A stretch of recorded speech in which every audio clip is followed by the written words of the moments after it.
Ibrahim Abdel Fakhara a officiellement pris les rênes de la région du Tibesti. La cérémonie de passation de commandement avait pour cadre la place publique.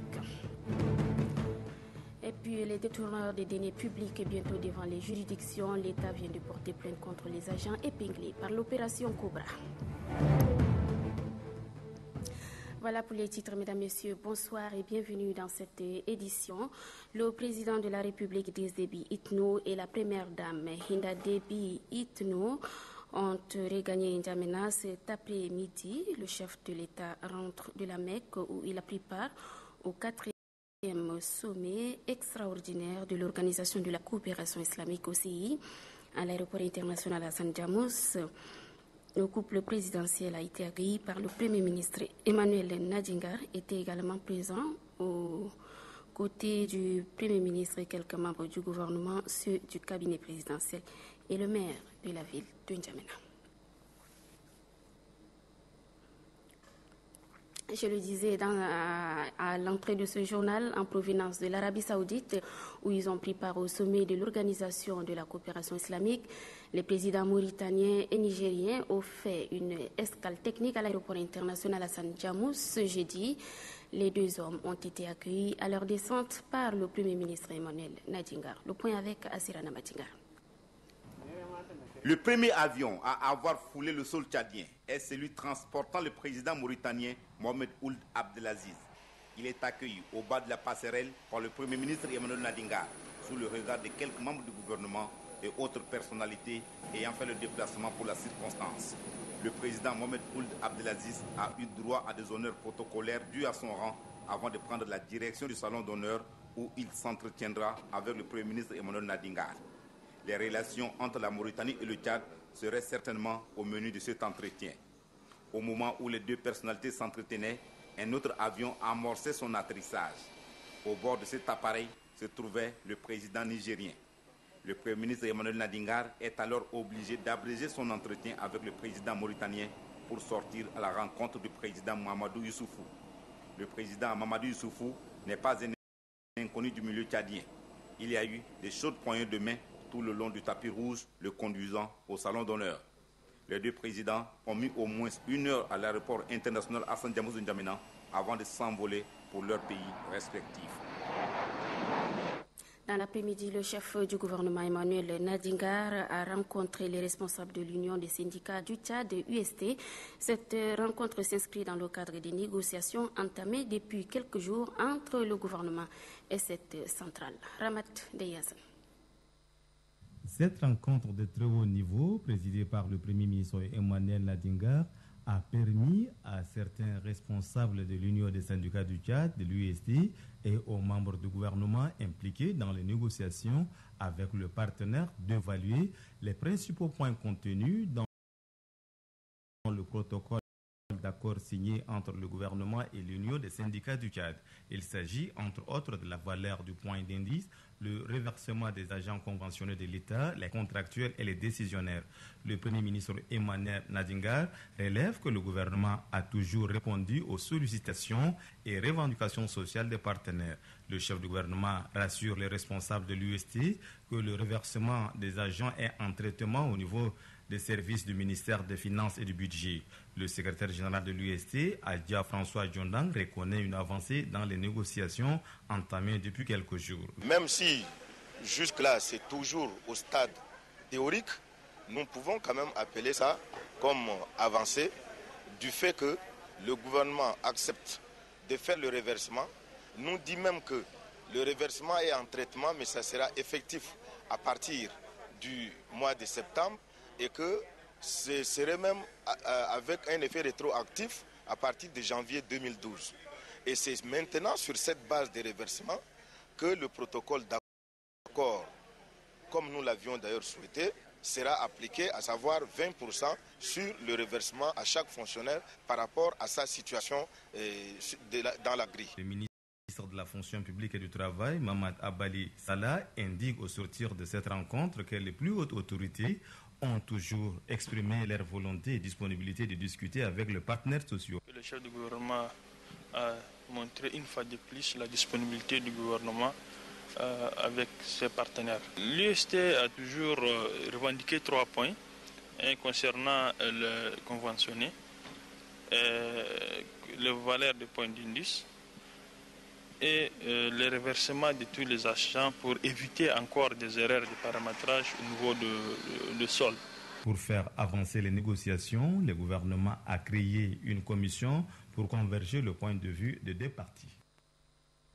Abdelmoutalib Abderrahim Abdel Fakara a officiellement pris les rênes de la région du Tibesti. La cérémonie de passation de commandement avait pour cadre la place publique. C'était en présence du ministre de l'administration du territoire et de la décentralisation. Reportage. Après avoir passé un an à la tête du Tibesti, Brahim Hissène Brehme passe le bâton de commandement à Abdelmoutalib Abderrahim Abdel Fakara. Il a été officiellement installé dans ses fonctions par le ministre de l'administration du territoire et de la décentralisation Bachar Ali Suleiman. Dressant le bilan de ce 12 mois à la tête du Tibesti, Brahim Hissène Brehme estime avoir contribué au développement socio-économique du Tibesti grâce à la collaboration de ses concitoyens. Il invite donc la population à garder le même élan avec son successeur afin d'achever les œuvres déjà entamées. Déjà, le nouveau gouverneur s'est dit ouvert à toute collaboration afin de mener à bien la mission qui lui est dévolue. Pour le ministre de l'administration du territoire et de la décentralisation, la tâche qui attend le nouveau gouverneur du Tibesti est immense. En votre qualité de dépositaire de pouvoir de la République et de représentant du gouvernement dans son ensemble, vous êtes particulièrement chargé d'assurer la coordination et l'animation des activités de tous les services publics, parapublics et militaires, de veiller à la bonne gestion des ressources publiques de l'État et d'instaurer une administration de développement à visage humain, d'exercer le pouvoir hiérarchique sur toutes les autorités, tant administratives, militaires que traditionnelles, ainsi que sur tous les délégués et chefs de service déconcentrés de l'État, de barrer la route aux malfrats et autres coupeurs de route, enfin d'assurer la quiétude à vos administrés pour leur permettre de s'atteler valablement à leur activité quotidienne. Le ministre de l'administration du territoire et de la décentralisation invite par ailleurs la population de Tibesti à cultiver l'amour et la tolérance pour une cohabitation pacifique entre les différentes communautés de Tibesti. Reportage signé Doba Robert. Opération Cobra. Après les sanctions, l'État passe à la vitesse supérieure. Des plaintes viennent d'être déposées devant les juridictions contre les détourneurs des fonds publics des régions du Guéra, du Wadaï, du Wadifira et du Bata. Il s'agit d'une tâche exaltante et déterminante qui interpelle sans doute de manière individuelle tous les acteurs sociaux pour faire avancer le pays. Innocent Kilayou. Par l'entremise du ministère de la Justice, de l'assainissement public et de la promotion de la bonne gouvernance, l'État s'est constitué partie civile et a porté plainte contre tous ceux qui sont rendus coupables de malversations financières. Pour ceux des régions du Guéra, du Wadaï, de Wadifira et du Bata, c'est le directeur du contentieux économique et financier et son adjoint qui sont venus déposer les plaintes. Dans la région du Guéra, ils sont 16 responsables à être poursuivis pour avoir estorqué de la caisse de l'État plus de 80 millions de francs CFA. Dans le Wadaï, ce sont 8 autres personnes qui sont prévenues pour avoir fait un usage illicite de près de 200 millions de francs CFA. Dans le Wadifira, plus de 100 millions de francs CFA ont été utilisés sans justification par 8 responsables. Et dans le Bata, plus de 50 millions de francs CFA sont subtilisés des deniers publics par 5 agents de divers services.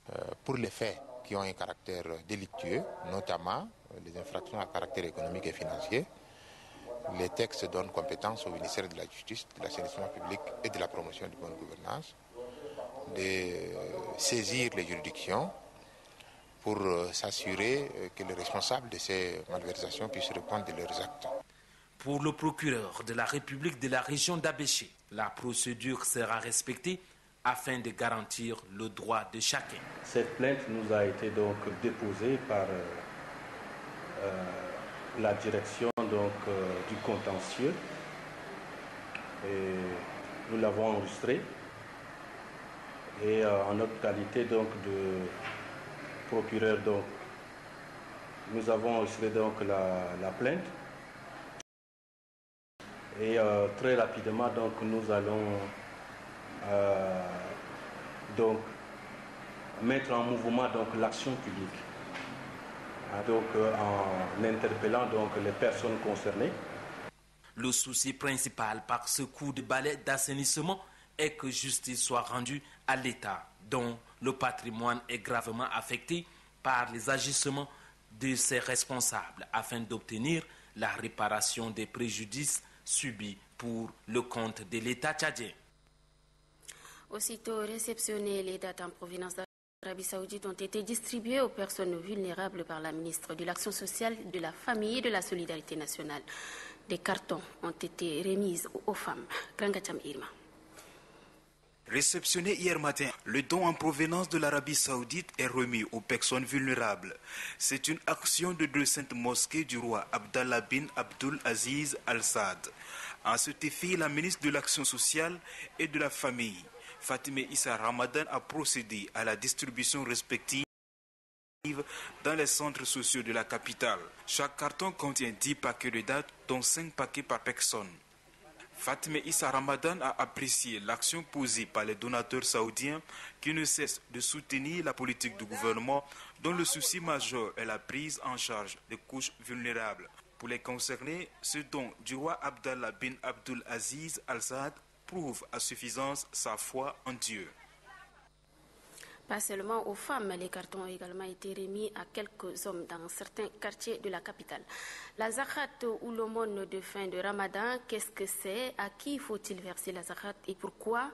Ou encore, quels sont les bienfaits de celle-ci? Pour répondre à toutes ces interrogations, nous avons tendu notre micro au secrétaire général du Conseil supérieur des affaires islamiques du Tchad. Suivez.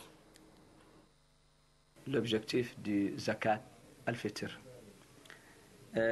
Zakat al-Fitr est imposé par le prophète Mohammed sallallahu alayhi wa sallam, appelé l'aumône de la rupture du jeûne. Le but de l'aumône de la rupture du jeûne est de purifier le jeûneur de la vanité et de l'obscénité. Elle est aussi une nourriture pour les pauvres. Si cette l'aumône de la rupture du jeûne est accomplie avant la prière de la fête, alors elle est agréée. Mais si l'aumône de la rupture du jeûne est accomplie après la prière, elle ne sera alors qu'une simple aumône. Veut dire, vous ne trouvez pas la même bénédiction que la personne qui a sorti sa zakat al-fitr avant la prière. De là, il est permis à un croyant ou infidèle de la faire sortir avant 1 ou 2 jours de la fête. Mais la faire sortir le jour de la fête avant la prière, elle est beaucoup bénie et le fidèle va trouver beaucoup la miséricorde d'Allah subhanahu wa ta'ala. Voilà le sens de la zakat avec le secrétaire général du Conseil supérieur des affaires islamiques du Tchad. Sachez aussi que pendant le mois béni de Ramadan, plusieurs pays organisent des compétitions de lecture du Saint-Coran. Cette année, 4 Tchadiens ont été distingués dans 4 pays. De retour, 2 d'entre eux ont été accueillis cet après-midi par les membres du Conseil supérieur des affaires islamiques. Souleymane.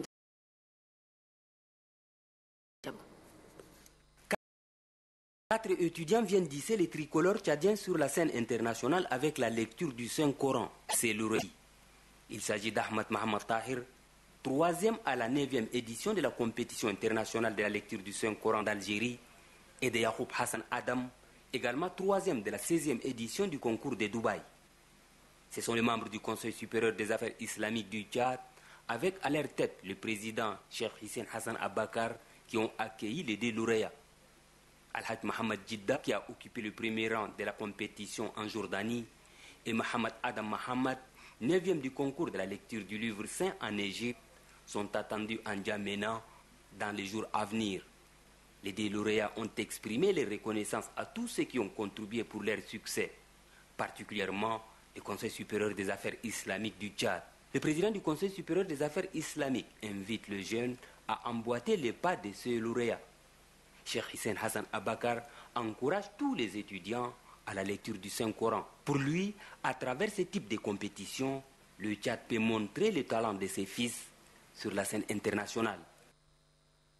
5 autres étudiants du centre Imam Ourache pour la mémorisation du Saint-Coran ont reçu hier soir leur diplôme. Il s'agit de la première promotion de ce centre qui œuvre pour l'apprentissage du Coran et pour l'édification des élèves en matière de pratique de la religion musulmane. Pour Mohamed Hamza, le directeur du centre, la période du Ramadan a été choisie à dessein. C'est le moment privilégié consacré à l'affermissement de la foi des fidèles musulmans. Plusieurs personnalités ont également reçu des attestations de reconnaissance. L'établissement Hightech Électronique a organisé une rencontre hier soir au Centre culturel libyen. C'est là à l'occasion de la lecture du Saint-Coran et de la rupture du jeûne. Pour une meilleure reconnaissance des travaux abattus par les membres, les attestations leur ont été remises. Cette cérémonie est organisée en collaboration avec le groupe de louanges religieux Al-Bakr. Elle est supervisée par le directeur adjoint de la dite organisation, Abdallah Hassan Adoum. Notre série de reportages sur les préparatifs de la fête de Ramadan se poursuit. Aujourd'hui, Amadea Abbas s'est intéressé aux activités de certaines stations de lavage des tapis et autres blanchisseurs. Regardez. La fête de Ramadan donne lieu à certains préparatifs afin d'accueillir les invités le jour J. Et accueillir ses hôtes sur des tapis bien lavés, c'est le vœu de tout un chacun. Et pour ce faire, les stations de lavage de tapis et moquettes sont achalandées en ces derniers temps. Les propriétaires de ces stations y trouvent leur compte. Les jeunes qui se sont lancés dans ces métiers s'activent pour satisfaire leurs clients.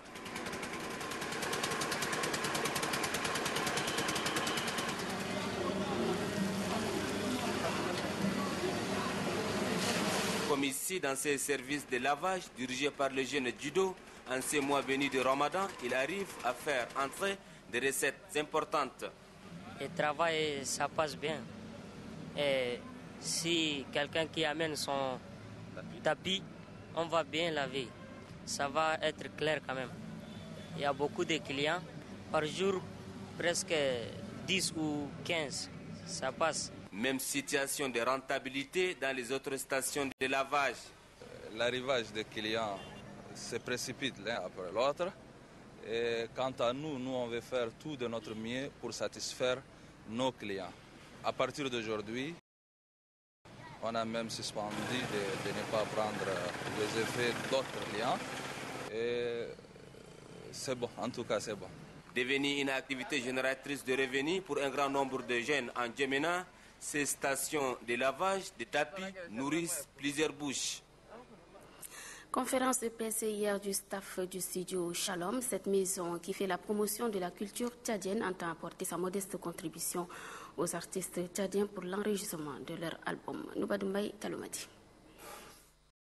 Créé en 2011, Studio Shalom, cet espace culturel se fixe comme objectif la promotion de la culture tchadienne et la production des œuvres artistiques et culturelles.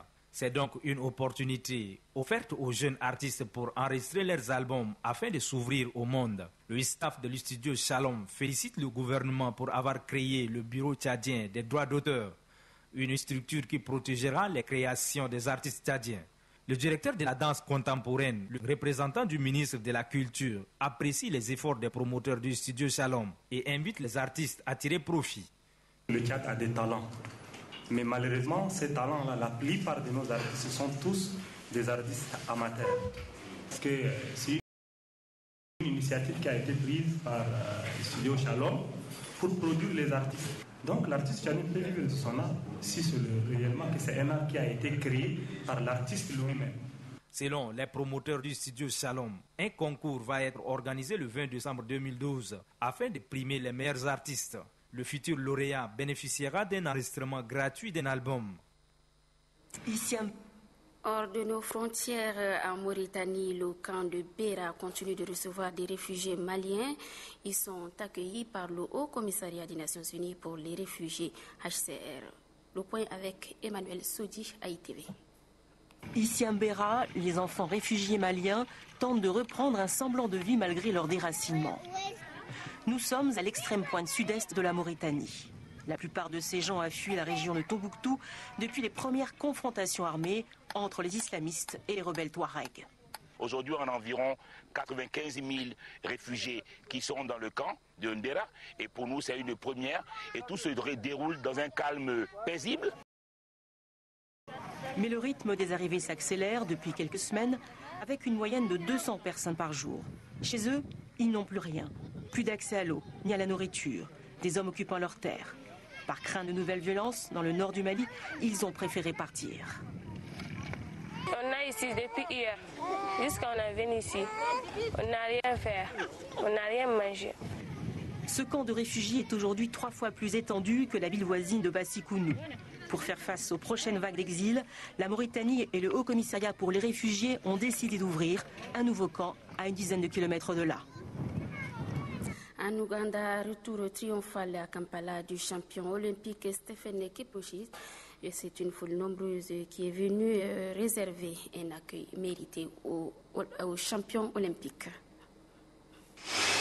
Il était parti au JO de Londres en simple athlète. Le voilà fêté comme un héros. À l'aéroport d'Entebbe, la foule offre un accueil triomphal à Stephen Kiprotich, l'homme qui a raflé l'or au marathon, au nez et à la barbe des Kenyans. La ministre des Sports a fait le déplacement. Elle est venue avec une promesse, les infrastructures sportives seront enfin améliorées. Nous les athlètes, nous souffrons. Beaucoup d'athlètes sont là. Mais ils n'ont pas encore donné la mesure de leur talent, car nous n'avons pas d'installation. Petit déjeuner avec le président Museveni en personne. Stephen Kiprotich se voit remettre une prime de 80 000 $, 160 fois ce que gagne par an et en moyenne un Ougandais. Ajoutez à cela une maison pour ses parents. Et ce n'est pas fini. Stephen Kiprotich, gardien de prison dans la vie de tous les jours, bénéficiera d'une promotion. Il s'offre même le luxe de défiler devant ses supérieurs au garde-à-vous. Bref, rien n'est trop beau pour le seul médaillé ougandais de ces JO. On est très content que notre frère ait gagné quelque chose. Nous sommes ici pour fêter ça avec lui. Cela a pris 40 ans depuis que John Akibua a remporté la médaille d'or. 40 ans. Alors je suis très heureux. Ces images de victoire, l'Ouganda n'a pas fini de les savourer. À 23 ans, Stephen Kiprotich rêve déjà de prolonger son palmarès olympique en 2016 à Rio de Janeiro. Voilà le reportage de Anne-Christine Roth. Mesdames, Messieurs, c'est la fin de cette édition. Merci d'avoir suivi. Très bonne suite de programme. Je vous retrouve dans moins de 3 heures.